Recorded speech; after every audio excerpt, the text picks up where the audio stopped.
Assalamualaikum warahmatullahi wabarakatuh. Kembali lagi dengan saya Andre, tentunya di channel Jelang Malam.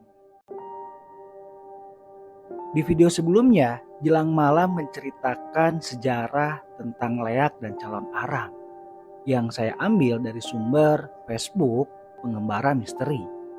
Dan di video kali ini, Jelang Malam akan membacakan atau menceritakan kisah yang ditulis atau bersumber di Pengembara Misteri lagi nih. Lagi-lagi Pengembara Misteri ya.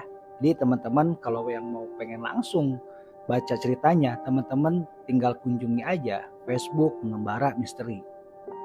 Baik teman-teman, ceritanya dimulai dari sini.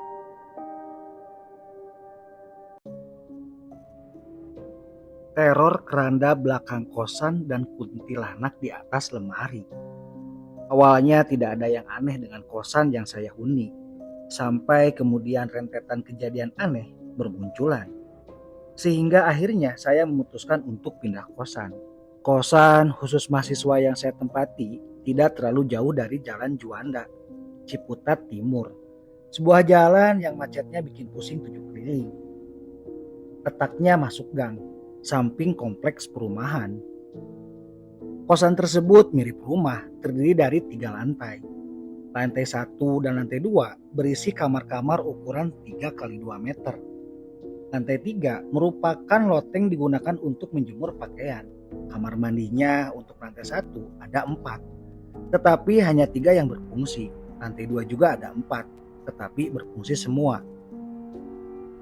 Awal mula masuk kosan.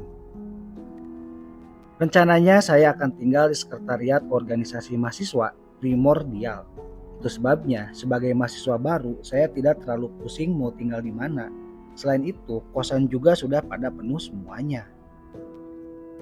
Sampai kemudian Sersan, kawan saya semasa aliyah yang juga melanjutkan di kampus yang sama, mengajak untuk ngekos bareng. Ia mengatakan sudah menemukan kosan yang masih kosong. Ternyata bukan hanya saya saja yang diajak, tetapi ada 3 orang lagi diajak, yaitu Muad, Dul, dan Nam. Mereka bertiga juga kawan saya semasa aliyah. Ketika dicek oleh Sersan, baik saya, Muad, Dul, dan Nam itu mengira sebuah kontrakan. Tetapi ketika sampai di lokasi ternyata kosan.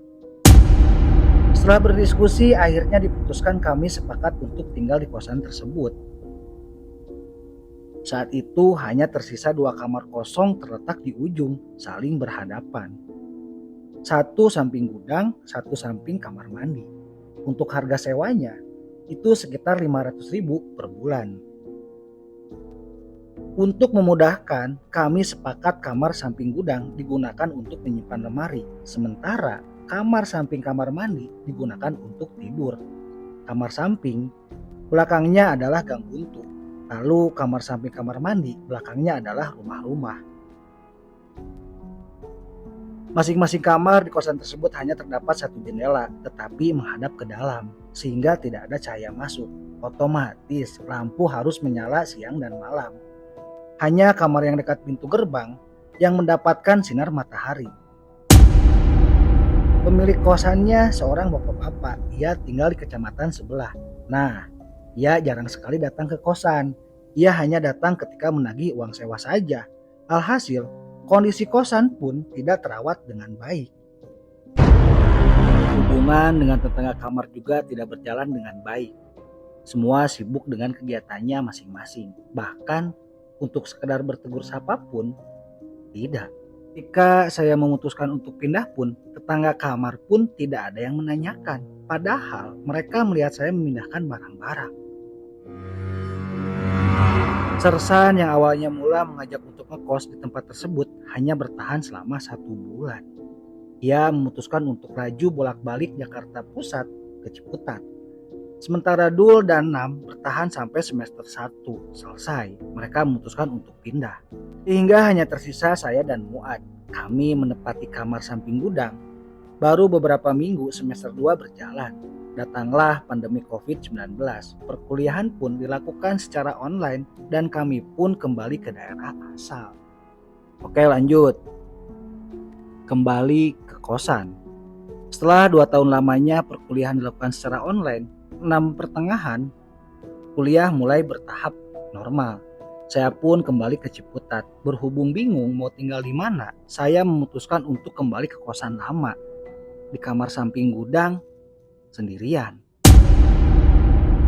Tapi untungnya Lucky, senior saya sekaligus murid saya dalam menulis, sering menginap di kosan saya. Kesan setelah sekian lama tidak ditempati, dari segi bangunan fisik memang tidak ada yang berubah. Tetapi suasananya benar-benar tidak nyaman. Kamar terasa pengap, kepala pusing. Sering tercium bau anyir, begitu juga dengan kamar mandi. Saat itu saya berpikir mungkin karena sudah tidak lama ditempati, sudah barang tentu demit berpesta pora. 2 minggu saya berada di kosan tersebut. Saya sakit, perut samping kanan melilit. Semalaman saya tidak bisa tidur, makanan pun tidak bisa masuk. Keesokan harinya saya meminta diantarkan oleh Lucky ke klinik. Setelah diperiksa ternyata normal, tidak ada apa-apa. Beberapa hari kemudian pun kambuh lagi. Diantarkan lagi oleh Lucky ke klinik, lagi-lagi normal. Sampai kemudian saya teringat, saya dibawakan air doa dari rumah, diminumlah air tersebut dan alhamdulillah sembuh. 1 bulan kemudian ketika Lucky menginap di kosan saya, ia mengalami sakit seperti yang tempo hari saya alami. Dari mulai malam hingga sore, ia hanya bisa berbaring di kosan. Diajak periksa ke dokter, tidak mau. Setelah maghrib, ia memutuskan untuk pulang kembali ke kontrakan, sebab hari itu ia shift malam. Saya pun menyarankan Lucky untuk izin tidak masuk, tetapi ia tetap memaksakan diri. Di tempat kerja, ia pingsan. Keesokan harinya, ia memutuskan untuk pulang kampung. Kuntilanak di atas lemari dan kelabang. Suasana pengap dan bau anyir semakin menjadi-jadi. Saya pun berusaha untuk mengabaikannya. Mungkin itu perasaan dan penciuman saya saja. Sampai kemudian ketika saya hendak tidur, di atas lemari duduk sosok wanita. Rambutnya terurai panjang, berbaju putih. Saya pun mengabaikannya dan memutuskan untuk tidur saja.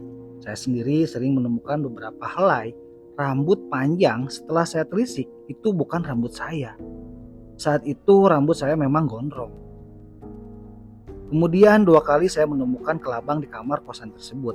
Selain di kamar kosan, 4 kali di kamar mandi. Ukuran kelabang tersebut kecil, sebab takut masuk kuping, maka saya injak menggunakan sandal. Untuk yang satu ini saya berpikir positif, mungkin karena faktor kelembaban ruangan membuat hewan semacam itu betah. Keranda belakang kosan. Belakang kamar kosan tersebut kan gang, tetapi buntu. Setelah kejadian Kunti di atas lemari, setiap jam 2 dini hari, dari gang tersebut terdengar suara gemerisik besi. Awalnya saya mengabaikannya, tetapi malah setiap hari makin kencang. Pagi harinya saya tengok ke gang buntu tersebut. Ternyata persis menempel dinding kamar kosan saya terdapat keranda besi. Keranda tersebut ternyata milik masjid yang tidak jauh dari kosan. Terbanting. Kosan tersebut pada akhirnya jarang saya tempati. Saya pun jadi sering pulang ke kontrakan paman di Tanjung Priuk atau bapak di Kemayoran. Sampai kemudian pada suatu sore, sehabis dari kampus saya masuk kamar. Tiba-tiba saya terbanting. Tangan saya terpelintir ke belakang. Kemudian saya mengatakan sambil menahan rasa sakit, "Alam kita sudah berbeda, kok malah mengganggu?" Air doa dari rumah yang saya bawa lalu saya usapkan pada tangan. Rasa sakit pun mereda. Setelah saya teliti, ternyata terlihat bekas cakaran. Akan tetapi, saya pun berusaha untuk tetap tenang. Mimpi bertemu kakek buyut. Kakek buyut dari pihak ibu meninggal di Mekah sebelum saya lahir. Saya sendiri tidak tahu kakek buyut seperti apa. Fotonya pun saya tidak pernah melihat sebab hilang. Malam esok harinya, malam Jumat. Setelah kejadian saya terbanting, saya bermimpi. Dalam bermimpi tersebut, saya diajak ke masjid oleh seorang pria. Dari bentuk wajahnya mirip Bah Kaher, adiknya Babah, panggilan saya ke kakek. Sementara mata, hidung, mulut mirip babah. Ketika berjalan, sarungnya dicincing, diangkat menggunakan tangan pada salah satu ujung. Dalam perjalanan menuju masjid, saya diberikan wejangan. Lebih baik pindah, ia mengatakan, tetapi dalam bahasa Jawa. Mungkin untuk saat itu kalau pindah kosan sulit ya. Lebih baik ke Tanjung Priuk dulu untuk sementara waktu, supaya lebih aman. Pindah kosannya ya nanti. Pokoknya sebelum hari Rabu harus sudah di Tanjung Priuk. Ketika saya hendak mengangkat kaki ke lantai masjid, saya dicegah oleh kakek buyut. Sudah, sampai sini saja. Saya pun terbangun dari tidur. Saya pun menceritakan mimpi tersebut kepada ibu. Ia mengatakan kalau ciri-cirinya demikian, berarti itu kakek buyut. Akhirnya saya pun memutuskan untuk sementara waktu mengungsi ke Tanjung Priuk. Pertemuan dengan teman yang memiliki kepekaan. 2 bulan saya tinggal di Tanjung Priuk, lalu kembali ke kosan tersebut. Meskipun suasana mencekam masih terasa, tetapi tidak separah sebelumnya. Cuma kali ini saya tidak bisa tidur malam. Salah seorang teman yang memang lama tak bertemu karena COVID-19 main ke kosan saya. Namanya Huda. Teman saya ini memiliki kepekaan terhadap hal-hal mistis. Ketika berkunjung ke kosan saya, ia lemah sekali. Seharian ia tidur.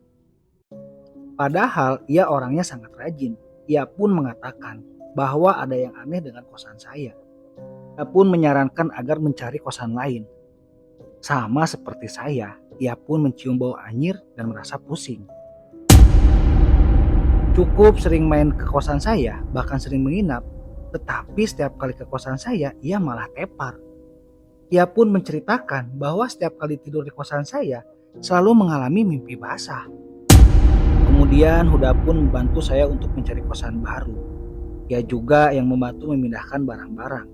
Ketika saya memindahkan barang-barang, tampak perempuan berambut panjang berbaju putih melambaikan tangan kepada saya. Siapa perempuan itu? Ada 3 asumsi perihal siapa perempuan berambut panjang, berbaju putih, bisa dikatakan kuntilanak itu. Asumsi pertama, kuntilanak tersebut benar-benar etintas makhluk halus dari sebuah tempat. Berhubung menemukan tempat kosong yaitu kosan saya, akhirnya ia memutuskan pindah ke kosan tersebut. Asumsi kedua, kuntilanak tersebut merupakan kiriman seseorang, sebab beberapa tahun yang lalu keluarga saya juga sempat diteror oleh sosok kuntilanak. Setelah diselidiki, ternyata hantu tersebut merupakan kiriman dari seorang yang tidak suka dengan keluarga saya. Oke, asumsi ketiga, kuntilanak tersebut merupakan sosok Korin, di mana semasa hidupnya pernah singgah di kosan yang saya tempati tersebut. Suatu hari, ibu dari pemilik kosan yang sudah tua datang ke kosan. Ia bersih-bersih. Saya pun akhirnya membantu.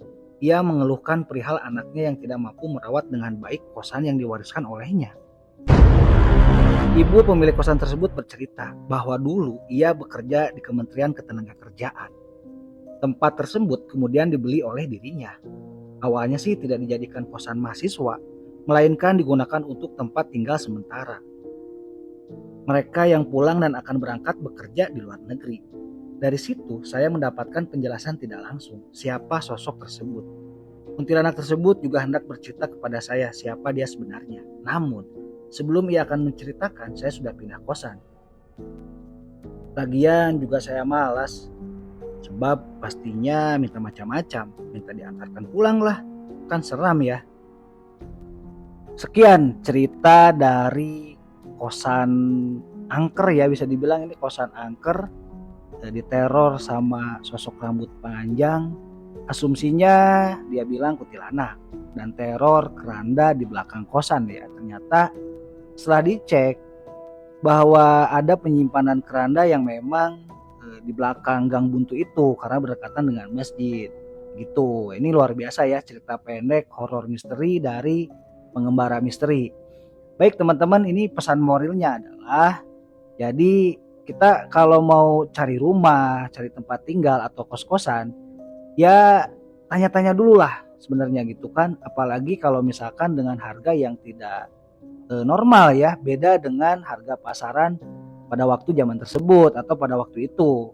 Harusnya kita juga berpikir kenapa murah gitu kan. Bisa jadi di rumah tersebut atau kos-kosan tersebut banyak terjadi hal-hal yang bisa dibilang horor atau mistis ya. Nah, baik teman-teman, terima kasih buat teman-teman subscriber Jelang Malam. Jangan lupa di komen ya, di like juga di share. Nah, tentunya buat teman-teman yang belum subscribe, jangan lupa di subscribe, tekan tombol loncengnya ya, supaya channel Jelang Malam ini terus berkembang. Dan teman-teman supaya terus terupdate video-video terbaru dari Jelang Malam. Saya ucapkan juga nih buat pengembara misteri, tetap semangat ya, supaya cerita-ceritanya terus kita update, terus kita up di channel Jelang Malam. Sekian dari saya. Wassalamualaikum warahmatullahi wabarakatuh.